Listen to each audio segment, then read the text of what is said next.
سبب اور اللہ نے ہمیں جو دین دیا ہے جس میں دونوں جہاں کی کامیابی ہے، اس دین کو اللہ کی شان اللہ نے بہت آسان بنایا۔ الدین اليسر، دین بہت آسان ہے، بہت آسان ہے۔ بنی اسرائیل تک تو کچھ چیزیں ایسی تھیں جو مشکلات والی تھی، لیکن اللہ نے بڑا کرم فرمایا اس امت پہ، اور اللہ نے بڑا فضل فرمایا، بڑا احسان فرمایا۔ ایک تو اللہ نے ہمیں شفیع المذنبین، گناہ گاروں کی سفارش کرنے والے نبی دے دیے، اور ایک تو اللہ نے ہمیں ایسے پیارے نبی دے دیے۔ اللہ اکبر۔ میرے محترم بزرگوں، جن کی امت کے لیے وہ محبت تھی جس کو کوئی تصور نہیں کر سکتا، اور جن کو امت کے کسی انسان کی معمولی تکلیف بھی گوارا نہیں۔ آپ حریص تھے کہ کسی مسلمان کو کسی طرح کی بھی کوئی جو ہے نا تکلیف نہ پہنچے، اور پھر اللہ پاک نے آپ کو اپنے دو ناموں میں سے رؤوف اور رحیم نام دیے۔ اور میرے محترم بزرگوں، دوستوں، اللہ کی کتنی بڑی مہربانی کہ اللہ پاک نے ان کی برکت سے ہمیں جو ہے نا ایسا آسان اور اتنی خیروں والا دین۔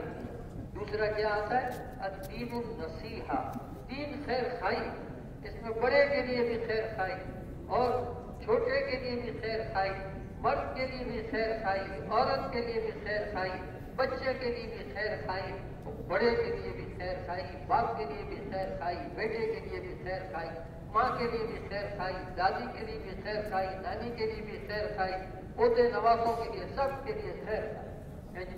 میرے محترم بزرگوں، ہمارے مفتی زین العابدین صاحب رحمۃ اللہ نے فرمایا کرتے تھے کہ ایک اندازے کے مطابق ہمارے رسول اکرم صلی اللہ علیہ وسلم کے زمانے میں مدینہ منورہ کی آبادی 10,000 افراد پہ مشتمل تھی۔ اندازہ انہوں نے اندازے سے بات فرمائی تو وہ فرماتے تھے کہ 9,999 آدمی اس فکر میں لگے رہتے تھے کہ ایک آدمی کو کیسے فائدہ پہنچ جائے، اور ایک آدمی اس فکر میں لگا رہتا تھا کہ 9,999 آدمی کو کیسا نفع پہنچ جائے۔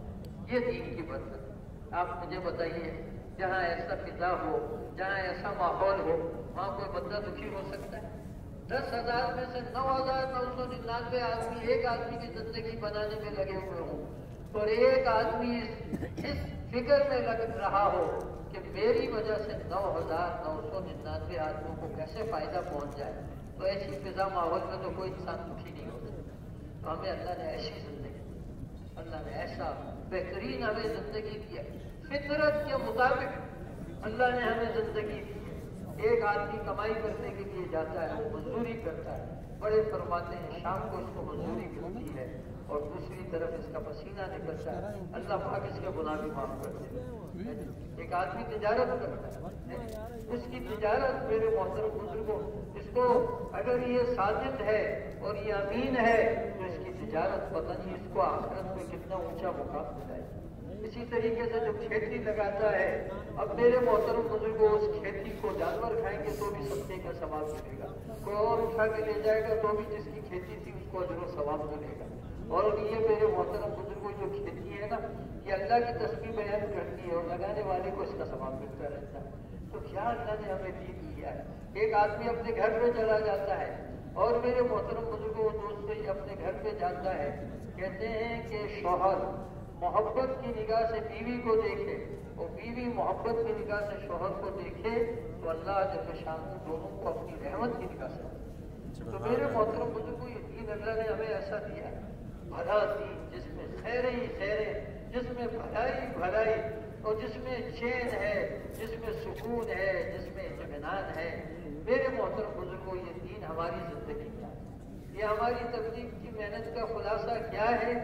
یہ دین ہماری زندگی میں آ جائے، ہماری انفرادی زندگی میں دین آئے، ہماری اجتماعی زندگی میں دین آئے، ہماری گھریلو زندگی میں دین آئے، اور ہماری بازار کی زندگی میں دین آئے، اور ہمارے میرے محترم بزرگوں، میرے محترم بزرگوں، اور جتنے شعبے ہیں، ان تمام شعبوں میں اللہ اپنے فضل سے، اپنے کرم سے دین کو زندہ کرے۔ تو میرے محترم بزرگوں، دوستوں، اللہ نے ہمیں دین دیا، اور دین کی بنیاد کس پہ ہے؟ کلمہ طیبہ لا الہ الا اللہ محمد رسول اللہ۔ یہ دین کی بنیاد ہے۔ یہ کلمہ اتنا قیمتی ہے، اتنا قیمتی ہے کہ اگر ساری دنیا میں اس کلمے کو پڑھنے والا ایک آدمی رہے گا نا، اللہ رب العزت کا یہ سارا سات و زمین کا نظام چلتا ہے. اور جس دن یہ ایک آدمی بھی نہیں رہے گا، میرے محترم بزرگوں اور دوستوں، اللہ پاک سارے نظام کو ختم کر دے. تو یہ کلمے والا آدمی بہت قیمتی. صدیق اکبر کا ارشاد ہے کہ ایک کلمے والا حقیر سے حقیر بھی ہے نا، وہ اللہ کے یہاں مقام والا. ساری دنیا کافروں سے بھر دی جائے اور اس کے مقابلے میں ایک کلمے والا ہو، تو ایک کلمے والا یہ سارے کافروں سے زیادہ قیمتی ہے. تو ہم اور آپ کتنے خوش نصیب ہیں. اللہ نے ہمیں، میرے محترم بزرگوں، یہ اتنا بڑا کلمہ دیا. ویسے تو اللہ کا اتنا فضل ہے، اتنا کرم ہے اور اتنی اللہ کی عنایت ہے کہ ہر انسان کو اللہ فطرت اسلام پہ پیدا کرتے ہیں. اس پہ پیدا کرتے ہیں، فطرت اسلام پہ پیدا کرتے ہیں. البتہ انسان کا ماحول کسی کو یہودی بنا دیتا ہے، کسی کو نصرانی بنا دیتا ہے، کسی کو مجوسی بنا دیتا ہے. ہم سب کو اللہ کا کتنا شکر ادا کرنا چاہیے کہ ہم سب کو اللہ نے کتنے بڑے امتحان سے بچا لیا اور ہم سب کو اللہ نے مسلمان کے گھر میں پیدا کیا اور ہمیں یہ کلمہ گھر بیٹھے مل گیا. ایک کان میں ہم نے اذان سنی اور دوسرے کان میں میرے محترم بزرگوں ہم نے جو ہے اقامت سنی، اور جب ہم بولنے کے قریب ہوئے تو ہمیں لفظ اللہ سکھایا گیا اور پھر کلمہ سکھایا گیا. ہم اور آپ کتنے خوش نصیب. ہمیں اللہ کا بہت شکر ادا کرنا چاہیے کہ اللہ نے ہمیں جو کلمہ دیا ہے نا، یہ جنت کا، میرے محترم بزرگوں، یہ جنت کی، آپ سمجھیے جنت کی سرٹیفکیٹ ہے. جو آدمی اس کلمے کو بچا کے لے جائے گا انشاءاللہ العزیز، اللہ پاک اس کو ضرور جنت میں داخل فرمائیں گے اور اللہ پاک ضرور اس کو اپنی رضا کا پروانہ دیں گے اور اللہ پاک میرے محترم بزرگوں ضرور جنت میں اس کو اپنی زیارت کرائیں گے جو اس کلمے کو بچا کے دنیا سے چلا جائے. ایک نہ ایک دن اللہ اس کو ضرور اپنی رضا نصیب فرمائیں گے، اپنی زیارت نصیب فرمائیں گے. وہ رسول اکرم صلی اللہ علیہ وسلم کی بھی زیارت اپنی آنکھوں سے کرے گا، سارے صحابہ کی زیارت کرے گا، سارے نبیوں کی زیارت کرے گا، بشرطیے کہ آدمی اس کلمے کو بچا کے اپنے ساتھ لے جائے. تو بہت قیمتی اللہ نے کلمہ دیا. کیا بتایا؟ اگر ایک آدمی کا پہلا کلمہ ہے پیدا ہونے کے ساتھ اور پھر مرنے کے ساتھ وہ کلمہ پڑھ کے جاتا ہے، کہتے ہیں اگر 1000 سال کی بھی اس کی زندگی ہو نا، پھر بھی انشاءاللہ اس کا بیڑا پار ہو جائے گا. تو وہی سب انشاءاللہ اللہ کا شکر ادا کریں گے نا. اللہ نے گھر بیٹھے اتنی بڑی نعمت دی ہے جی. اب اس کا شکر کیا، ہم اس کلمے کے مطابق اپنی زندگی گزاریں. ہمارا کوئی عمل اس کلمے کے خلاف نہیں ہونا چاہیے. میرے محترم بزرگوں کو ہم یہ دیکھیں اس وقت میں میرے اللہ کا کیا حکم، جو اللہ کا حکم ہے اس کو پورا کرنا ہے. مغرب کا وقت ہو گیا، اللہ کا حکم ہے مغرب کی نماز پڑھ لیجیے. میرے محترم بزرگوں کو بھوک لگی ہے، اللہ کا حکم ہے کھانا کھا لیجیے، لیکن اس کے ساتھ کیا فرمایا؟ کلوا واشربوا ولا تسرفوا، کھاؤ پیو لیکن اسراف نہیں کرو. میرے محترم بزرگوں، ہر چیز کے احکامات اور ہر عمل کے میرے محترم بزرگوں طریقے موجود ہیں. اگر ہم نے اس کے مطابق اپنی زندگی گزار دی، بیوی بچوں کے ساتھ ہمارا رہنا بھی عبادت.